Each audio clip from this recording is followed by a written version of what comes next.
Yeah. No. We're live. Yeah. We're here. We're here. Yeah. We good. So, yeah. So Garrett and I did a podcast today. Noah Mincis? Yeah, I know who he is. Yeah, man. So he was putting us on game on some Walmart stuff, which is pretty cool. As well, like because I know stuff does well in there. It was just cool to get like kind of all the technicalities of like how you tell supply and demand, how WFS works, what's better with Amazon, what's better with Walmart, and all that, which was pretty cool. Oh my gosh, he's in here too. Yeah, I was gonna say he's in here. Yeah, speaking of the devil, That's actually funny. That was crazy. And another person too who's really savvy when it comes to Walmart is Tracy Shelley, right? She's awesome. She's my go-to. Yeah, she's like anytime I have a Walmart question or anybody has a Walmart question for me, I always say like go ask Tracy, or I usually ask her and then just tell them whatever she says. Well, you know who else does numbers on Walmart is Jomar. Jomar is sick. Oh, yeah. He's just been quiet. We should get him to it. Yeah, Garrett, because he did a kick-ass episode with us like damn near 2 years ago at this point. There's one more. Jomar. Rahul. Yeah, he's big into Walmart. Yep. He just launched a SaaS for Walmart too, and it's slick too. He demoed it to the group there before he launched it. It looks really good. Sweet. That's what's up. Cool. Yeah, guys. Basically, so for anyone who tapped in a sec late here, basically, Garrett and I did a podcast with a guy who's a big Walmart seller, basically. So you can sell on Walmart Marketplace too. So that was cool to see. Right. Yeah, like 270, 280. Yeah, I think he said 290. Yeah, which was dope here. Oh wow. And everything here. Yeah. No. Yeah. Pretty dope stuff and everything. So yeah, we'll have that for you guys tomorrow, most likely. Which will be good. Hey, Miles, I was able to stop in briefly yesterday, but I want to thank you for all the info you're giving to the community. Appreciate you, family. Appreciate you. I'm going to get the TikTok stream here going too for the gang as well. So, yeah. Any questions? Why is Amazon restricted Lego? I mean, it's you continue to pivot. It's Amazon Sandbox. That happened a while ago. Yeah, that like 2 months ago, I think. I don't know, though. They're probably referring to, like I saw on Twitter today, I saw a lot of people talking about, it seems like a lot of people got emails about certain brands getting restricted for them within the last like day or two. Yeah, the Mattel, ones I saw, people were talking about like Mattel, Hasbro, Oral-B, and Lego, I think were the four that I saw. Oh, Lego really too. Wow. Yeah, and I don't know like how widespread it is or isn't, but there do seem to be a lot of sellers that got hit with that. And really at the end of the day, Amazon's just trying to protect the consumer. They're trying to keep counterfeits off the platform. So if them gating some legitimate sellers helps them stop some counterfeits in the process, they're going to do that every time. So because it's interesting. Again, you didn't get anything Oral-B, did you? No, and I just checked. Yeah. I checked a couple minutes ago. I'm good on Oral-B. But I was never ungated in Mattel, Hasbro, or Lego, and I'm still restricted, which makes sense. So nothing new there for right me now, actually. Yep. Hey man, got hit with section 3. How can I overcome this? Can you help? Yeah, dude. So the section 3, let us know what brand it was on, just out of curiosity. But similar to an Ungated or like a CSM brand review, for example, just pull all the information you have. So like the shipping email, delivery email, picture of the product, the credit card statement, the UPS tracking. What I'd recommend doing is print it out and then annotate everything. So like circle and like show the ASIN right next to it and show like that it's really the correct thing and just make it as easy as possible for them to be like, okay, this guy clearly bought this from a correct place here. Basically. And yeah, so I just checked. I'm gated in Lego hardcore. And so guys, for all the new sellers in the chat, this is exactly why we don't speculate when we're new, right? It's exactly why we don't speculate. Right, because if you had listened to some guru that's told you to buy hundreds of thousands or tens of thousands of dollars of Lego to prepare for Q4, and this happens now, well, your Q4 is pretty much shot, right? You're pretty much ruined. Now you have to start to liquidate and deal with the Lego stuff, and it's just a headache, right? So that's why, especially if you're newer and listening to this, FBM is going to be the key to success this Q4. Yep. Right? Yeah, let's get going so flexibly. Yeah. Act quick, deleverage, join markets that are a little bit more temporary than others. And just take advantage of the oscillations, right? Buy on Thanksgiving and Black Friday and sell on Cyber Monday. Buy the Sunday before Thanksgiving and sell on Black Friday, right? Or sell on Cyber Monday. Those sorts of things you just simply can't take advantage of properly when you're having to wait for fulfillment transfer times and wait for check-in and all those sorts of things. Dude, Angel's a beast here. Angel says, after 7 days of first sell on Amazon, I've already sold out twice. This morning, I woke up, sold out a third time after restocking 3x my original stock yesterday, just day 7. Okay, so 1, Angel, you got to get a lot more of that SKU. 2, you got to figure out what items within that brand are also profitable or what items from that supplier are also profitable too. We do have to probably lose some loyalty to pumpkins. I would recommend. Really? Okay. Maybe throw a picture of your mitt up there or Corey's mitt. Whatever. Yeah, whoever- anyone. Okay, so it could be Corey's mitt. Okay, gotcha. Could be me. Okay. I wouldn't recommend it, but it could be. Wouldn't recommend it, but it could be. Okay, noted. Cool. Sweet. So yeah, y'all check out the here we go. When shipping oversized products, can we ship those in their original product box? Typically those make a lot more sense just cost effectivity wise to FBM. Right there, but I'm actually curious on this. I've never sent in any oversized FBA. So let's see if the oversized product, is longer than 25 inches. So the only time you can break that rule is if the product itself has a side that is longer than 25 inches. So yeah, I think your question, in your case, you could, right? That's the only time you could. And Amazon is pretty strict on that. Like we've tried to slip some boxes through that were like, just over 24 and a half, or they were just, right at 25 inches. And Amazon will catch those like 50% of the time at least and ding you for it. Do you know why that is? Well, it's because I think anything over 50 pounds requires like a team lift or no. Over So it's workers. That 50 pounds is because of insurance. I believe, yeah, workers comp. I'm pretty sure I think it's the specifics of if someone like an item that size, you have to pay more insurance. We dealt with this when we were doing stuff for our warehouse back in the day. Oh, that makes sense. Yeah, that makes a lot of sense actually. Yeah, but like even. Like we won't ship anything over like 44 pounds, 45 pounds, right? Because God forbid that the scale that they use is a little bit off, or the scale that we use is a little bit off. It just doesn't make sense to like cut it that close. Yeah, I feel like most prep centers will even cut it off at like 48 pounds just to have that margin of error. Agreed. How do you track your expenses for tax purposes? QuickBooks. It's going to be the one-stop shop. And then once you get to like 5 figures profit a month, then you're going to want to use a bookkeeper. Yeah. When should I start Q4 or FBM for Q4? Today, boy, today. If the listings are showing you can FBM, get on that shit today. Yeah, bro, I tried. If you're getting auto denied for ungating or section 3 or anything like that, DM me on Discord and I'll send you the auto DM guide. Yeah, that goes for anything. If you're ever getting auto denied. Oh, Colin and I were DMing on Discord too. What up, Colin? That's a good question. What percentage of net profit should a warehouse lease? I would say at least or less than 10%. No more than 10% of your profit. Unless you're like aggressively scaling up, for example. And that like if you love doing this and you're making like 7K a month in profit, a warehouse is probably going to shoot you up and help you, double and everything. It also depends on the model, right? If you're happy with your OA space, you probably don't ever need a warehouse. Yeah. However, if you're looking to push into maybe wholesale or join Corey's group or whatever the case may be, and you're super committed, that's the sort of situation where it's like, all right, maybe you're only at 7,000 or 8,000 profit per month.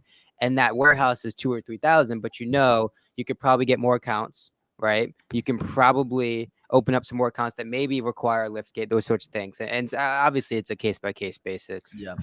Yeah, and a lot of it's like opportunity cost too, right? And just to kind of add my 2 cents. So when we had our warehouse, this was back in 2021, we actually bought the warehouse because it wasn't a huge space. So we bought it using a company that we had that owned real estate, and then we turned around and leased it to the Amazon business, right? So instead of the Amazon business paying rent to a landlord and that money just kind of going into a black hole, at the very least, we were paying another one of our businesses, right, that owned the building. So again, I know that's a little more of an advanced tactic, but something to keep in mind, especially if you live in an area where the real estate cost isn't crazy, like New York or something like that. So something to keep in mind.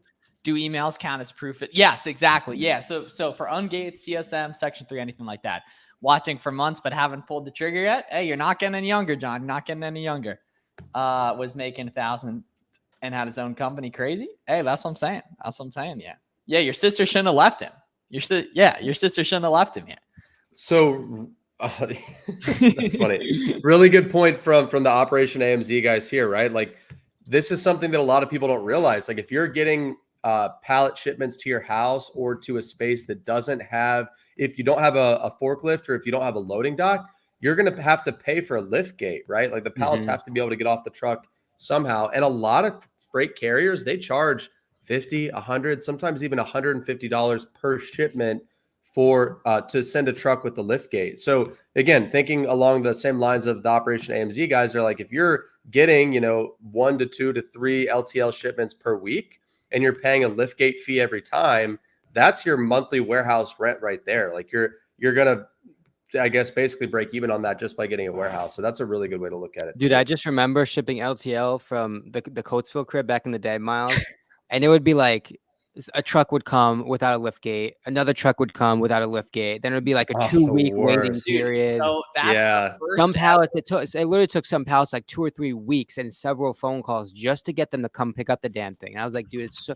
like someone asked about, I posted a picture a couple days ago about like a big shipment we have at the current place. And someone asked about like why we weren't LTLing out of the crib. And I'm like, UPS, we know is picking up next day, right? We know it's picking up next day. It's getting checked in really quick with obviously a box and labels. There's just so much more advantage to just the efficiency and the peace of mind shipping UPS. Nah, Yep. you can't put pending orders back in stock, unfortunately. Do you guys sell Keurig pods on Amazon or not? I think it's reseller friendly. I'm not fully sure. Keurig, I believe, is If you can reseller get good friendly, prices right? on those, they are absolutely detonating. Cool. You ever heard of this company, Corey? I haven't heard of that QHD. No. So I have. and some advice that I've been giving to people, especially when like folks inside the wholesale network ask me about a specific supplier, usually my response to them is look at the types of products they're carrying, right? If they're carrying like big name health and beauty or supplement or, Oral-B, Dove, Head and Shoulders, these types of brands, 99 times out of 100, they are going to be a wholesaler that is not authorized by the brand. They basically inserted themselves into the supply chain, and there's very little chance, if ever, that their invoices are going to work in Amazon's eyes. So a lot of it's just the types of products you're sourcing. This is why I always push people to the unsexy products, the tools, the industrial, the automotive, because there's just not like as many wholesalers in those markets, right? You're either buying directly from the brand or you're buying from one of the big authorized distributors that everybody else buys from, right? When you're doing health and beauty and supplements, that's when it can get really hairy because you got products that do a ton of volume, but you got a supply chain that you can't prove in any way, shape, or form. And the key is asking and working and being transparent with the people you buy from to understand whether they are open to provide more documentation if needed. All right, I'm about to toss y'all a layup in the private chat real quick. So for business address, you use the prep center you work with for your LLC. So no, for business address, right? You think about it when you get an invoice from any supplier, you've got your billing address and you've got your shipping address. So obviously your shipping address is going to be your prep center, and Amazon doesn't care what your shipping address is. They just want to make sure that your billing address on your invoice matches up with your business address in your Seller Central account. So as long as your billing address matches that business address, then you're good to go. Are Amazon loans a good idea? It just depends on like your personal situation and interest rates. In my personal opinion, I totally think leverage adds a lot of risk, and you should obviously do your own due diligence. Bro. Oh, whoa. What? Yeah. All right. Yeah. All right, Corey, you're tripping, bro. You're tripping. That is That's why. nuts. Wait, dude. That's Steven, why I'm doing what I'm doing. Steven, I'm emailing you the invite if you're around, Steven. Steven, I'm emailing you the invite. Or I'm sending it on school, Steven. I'm sending it on school. Did you not go through Chase? No. Why? That's why I'm saying I couldn't get a traditional. Do you like that? For business address, to use the prep center you work with for your LLC. Nah, do it. I as just your answered personal. that. Yeah. In your opinion, should I open a new account now or wait until no, just change the address on the account. Just make sure you give Amazon a call prior. Dude, on that is yeah. criminal, bro. Someone asked to are Amazon loans a good idea? So loans or outside financing are only a good idea if you know your numbers down to the penny. So if you know your profit and loss to a T and you're comfortable taking on debt and you have cash flow to support that debt, then yeah, they can be a good option. But if you don't have a bookkeeper, if you don't get a P&L by the 10th of every month, if you don't know how much cash is coming in and going out, then it's not a good idea. Holy crap. I gotta say, yeah, that'll happen. Yeah. That's a good tip. I know you might have deleted the listing. That can sometimes still not work, but in general, you want to get in the habit of deleting listings once you've sold out of the product too. As well. G-Body, what made you get on Walmart and start slinging shit on there too? Because I didn't even know. Like, is it just cross-listed shit or? Well, I didn't ask you to say the brand. I said No, like, I mean that's the reason, right? Because I had the stock that I was already working with like Corey and them for. Oh, all right. So Might have to come in there and steal that thunder. You had product that made sense to sell in there as well. That would be yeah. That's it's simple as that. It's like, and that's the thing too. Like a lot of people, like people are trying to. I think people are trying too quickly to diversify into Walmart. It's like if you're not really seeing success on Amazon yet, then there's really no point in trying to do Walmart and Amazon at the same time. My advice is get to 6 figures per year on Amazon, and then once you get there, then look for ways to start easily adding in these other marketplaces, right? Kind of like Garrett said, if you've got a product that's doing well on Amazon, well, why not see if that same product is doing well on Walmart and either cross-list it using multi-channel fulfillment or send some into WFS, right? Walmart's version of FBA, and go from there. Hey, yes, you'd be surprised at the volume, right? What over up, there. cousin? If anything, it has like over 1,000 reviews or ratings. Like it's gonna pump thousands of times a month. What are some critical mistakes you guys often see sellers make that can cause huge downfalls? In my opinion, the number one mistake that everyone continues to make is just spending too much money in the wrong places, right? So a lot of that comes from FBAing the wrong products, buying into a temporary market that's at 25 now, but that has a history of being at 18, right? Those sorts of things where you get kind of trigger happy, see that inflated price point, think you're going to make a whole boatload of money, and then it ends up checking in 3 weeks later, and now you're losing money with every unit, right? Those sorts of things scaled out can ruin your business, right? And that's why Miles and I are up here preaching about FBM, because it's so valuable, especially when you don't have a lot of confidence, when you don't have a lot of experience, to reduce the risk of making a detrimental mistake, but still being able to make a whole lot of money, right? Buying into a product that's at 30 that has been at 25, but you can be gone with all those units within a week, right? So there's no risk in having to wait a month, 2 months for that market to continue to be stable. So that's like sort of the thesis that I see across the board, where it comes down to just spending too much money in the wrong places. Steven, you look nice and sun-maxed. Dude. Yeah. The entire weekend's mission was sitting on the beach. Sun-maxing? Sun-maxing. Sun-maxing, nice. Where are you right now? I'm in Delaware. Chad. Oh, at your new crib? Yeah, I'm in the crib. Dude, you guys built out the PA prep center. What? Nice. I was there over the weekend. Yeah. Yeah, dude, that place is nice right now. Yeah. Y'all have been you've been pumping some volume through there. I remember we were kind of talking a couple weeks ago, and I had no idea how much you guys are doing through there. That's awesome. Yeah. I just sent them 45,000 units. They turned that shit around. Maybe half that volume is Garrett. Right. At least at the Pennsylvania place. Yeah. Delaware's not as big as PA, but we're working. Yeah, if you want to hit me on Discord, hit the link in bio. It's my free course, and you'll see in the link in the description the free Discord. Dude, the polybagger thing, Steven, is so lit. The auto bagger? Yeah, that shit is so lit, man. Yeah. That thing's awesome. It just ripped so fast. Yeah. I was ungated for a product. I know I'm getting the brand is restricted. Where to sell it? What do you guys recommend? eBay, Walmart, or just return it? Yeah. Yeah. So Steven, how are you, like, what types of check-in times are you seeing? Like, when are you going to start FBMing as well? That will happen. I'm always a little ballsy on the on the FBA. I want to get cute. Like, everyone wants to get cute the second year. So I'll get cute, right, but I'll FT out. Like, I'm sending live unloads. Like, I'm playing. What are live unloads? Yeah, what are live unloads? So, like, I'll send with Amazon Freight to Amazon. It'll get to the warehouse, and then the same day it's off the truck and checked in. Like, so it doesn't like sit. It doesn't wait. Like, it's in at Amazon. So then, what is that? Do you have to pay extra for that? No, it's automatic with the Amazon Freight. But like, so that's just a hack from shipping full truckloads, right? Like, you'll get live unload. You don't have to use. I don't think you have to use Amazon Freight to get live unload, but just like you have to use. If you're shipping full truckloads, you tend to get that service, which again, like Steven said, it's called live unload because as Amazon's fulfillment center people are unloading it from the truck, it's literally getting checked in live. Like, they're unloading it and scanning your stuff in right away. So the shipment goes from checked in to receiving to everything basically received within an hour or two of getting delivered. And then it goes into FC transfer like usual, but it takes that, multiple days to sometimes multiple week check-in time down to like 36 hours in my experience. That's huge. It's massive. Yeah, huge for cash flow. I can send in closer to Q4 for those reasons. Yeah, so that makes sense. Rip a 40,000 unit shipment there November 15th.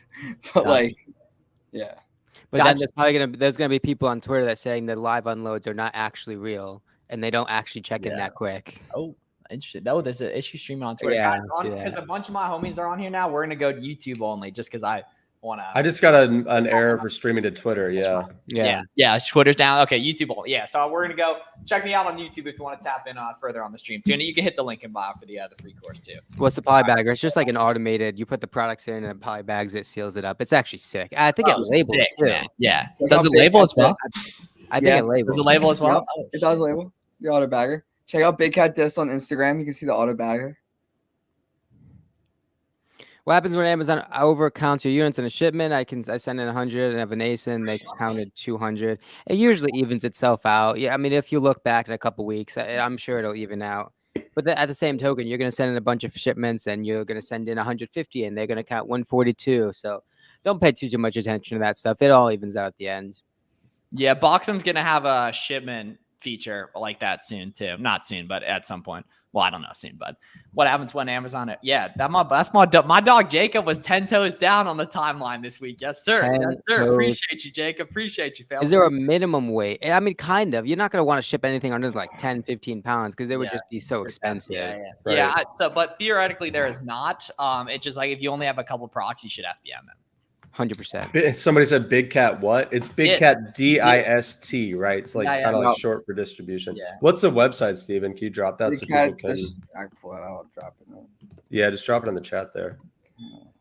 Somebody said, anyone get the Lego email? I'm still in the clear for now. Jake, it seems like I've heard of a few people that got it. I've been seeing both responses, right? Some people saying, oh yeah, I got these emails, and a lot of other people I know did too. And I'm also seeing other people say, I didn't get it, right? I'm perfectly fine. And I haven't heard of anybody else that has either. So I think it's like very much on a case-by-case basis. I can't sell Lego anymore. Yeah. Now you can't? Wow. Can you, Corey? Nada. I was never ungated, and I'm still not ungated. But is it like hard restricted though? Yeah. It's always been. Or it's. I don't think it's always been restricted, but I think it is now. I remember this happened a few years ago, and they worked it out within like 3 days. I do remember. Yeah, sometimes it's a glitch. A lot of times it is a glitch, but I don't know. Like, they this told scale, us this time though. Yeah, no. If you're getting the email, it's cooked. I bet. Yeah. No, they. Yeah, and like this many brands too. It's weird that how many brands are, but then they brought it back. But who knows what happened this year? Let's see. UK sellers in the US have been gated for Barbie, Mattel, Lego, or yada yada yada. Is it just us, or have you guys got? Yeah, so a lot of emails have went out. I mean, granted, like.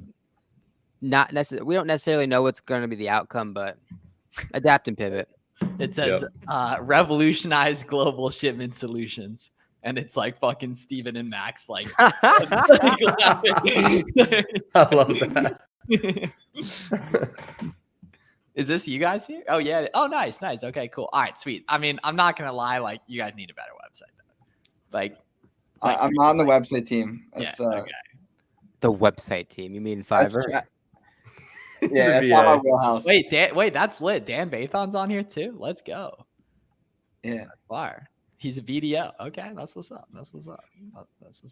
Right. I mean, I have the. I mean, that's the connect of the century by me. I was literally telling him for 6 months. I was like, yo, you got to meet these guys that live in Westchester too. It was at the PA mansion first time. Well, yeah, but that wasn't even Steven Peace. Steven Peace wasn't even on the scene like that yet. Yeah. Where are the pictures? I just see a bunch of like clip art. You should make just like a fucking like a VSL of you and Max like at the warehouse talking about what you sell, you know, how to get into it, who the ideal client is, you know, like that. That's so much more professional, I would say. Somebody asked, so I heard you say in videos, the simple or not pretty products are surprisingly super profitable for wholesale, like automotive. What other categories have you found that are similar to that description? So yeah, when I think of like unsexy categories that are still profitable and have a lot of opportunity, you mentioned automotive, but my top 3 are automotive, tools, and then industrial and scientific. Specifically in industrial and scientific, there's so many niches, so many brands, so much opportunity within just that category. And you could even branch out to like, there's tons of low-key niches within sports and outdoors, and then a ton within patio, lawn, and garden too. Really within every category, but I'd say those are the ones that most people probably don't start with, which make them ripe for opportunity, in my opinion. I mean, the fact of the matter is, right, if you're looking into like the brand direct model, inside any of those categories, there's hundreds, if not thousands, of small to medium-sized brands. Probably have less than 10 sellers on the listing. Not massive companies. You can call and probably talk to a real person within minutes. Those sorts of companies, those sorts of brands are the gold mine, right? And you throw in some smart scout action, you can start to filter on revenue, right? So filter on or filter out any brand that's doing over 100,000 a month or 200, a couple 100,000 a month, right? And you could pretty clearly identify a target brand within minutes and cater your pitch to those brands, right? Hey, this is so-and-so. Understand you do a lot of tool and automotives. We have a couple other companies that we work with in that same niche. Would love to connect and see if we can work something out and maybe work together, right? Those sorts of conversations are very direct, very pointed, but they convert way better.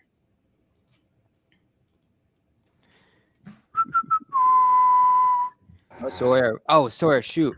I saw your text. I didn't reply yet. My bad. I got you right now. Yeah, Brett. Yeah, come on. Yeah, hit my dog back right there. Yeah, hit my dog back real quick for the one time. Okay, Steven. So 2 years ago, low key 2 years ago to the day, I think it was either the 11th or the 14th or maybe like the 12th. You were a bookseller doing how much? Like 15, 20K a month, right? Yeah, 20K a month. No, I was before that. We were an RA legend by that point. You were okay. You were already doing RA at that point. Okay. Yeah. And then now, so you 35x in like 2 years, basically the monthly. Pretty much, yeah. Right? That's crazy. Yeah, exactly. Right? So what goes into that though? Because you know what I mean. You're 23-year-old guy, right? Barely finished college, had the VA do college. Yeah. Right. Like what went into growing like that? You know what I mean? Like talk about it. First, I'll put the VA in college so I can double down on the business. Okay. One of the most important Naturally. parts. But like just not touching the fruits of your labor and just rapidly scaling and just working whatever has the highest return on your investment, just doubling down and what works, keep running with it. Dude, I will never forget, and it will always make me laugh, the fact that this dude had a graduation party. Yep. You did. That's so funny. He had a college graduation party. And he didn't even invite the VA. He didn't even invite. You didn't even invite. You didn't even stream the VA in? Yeah. That is. Wait, but hold on. Can we talk about something that you mentioned there, Steven, that I think a lot of people would overlook? Like you said, like I didn't touch the fruits of my labor. Like basically you reinvested every dime for what, 2 years? I still touch the fruits. Yeah, and then like you're still reinvesting, right? That's the only way you go from what 20K a month to now 700K a month in a relatively short amount of time without taking on like a crazy amount of outside capital, right? Like, have you taken on any loans? I have taken on some, yeah. but like, okay, but not like, but we're not talking like 700 a month without loans. Yeah. And I get that. And like part of it, you're going to put a lot of it on credit cards as well. But the point here being that you don't scale that quickly without reinvesting a large percentage. I think a lot of people get into this game wanting to, hey, I want to make 3 to 5K a month in profit within the next 6 months. And that's perfectly doable.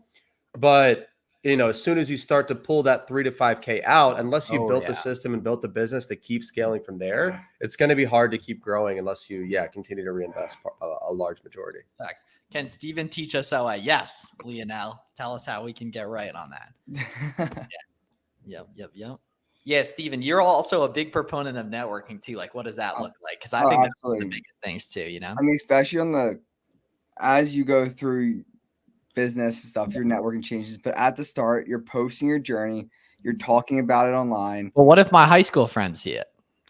Oh my gosh, who cares? They're still your high school friends and they're still broke, miserable. Like we're going to keep it. He's got aggressive. Yeah. No, I get it though. But like, who cares? Like, you want to go somewhere, you start posting your journey, message every single person. Hey, can you hop on a Zoom call? Hey, you want to source together?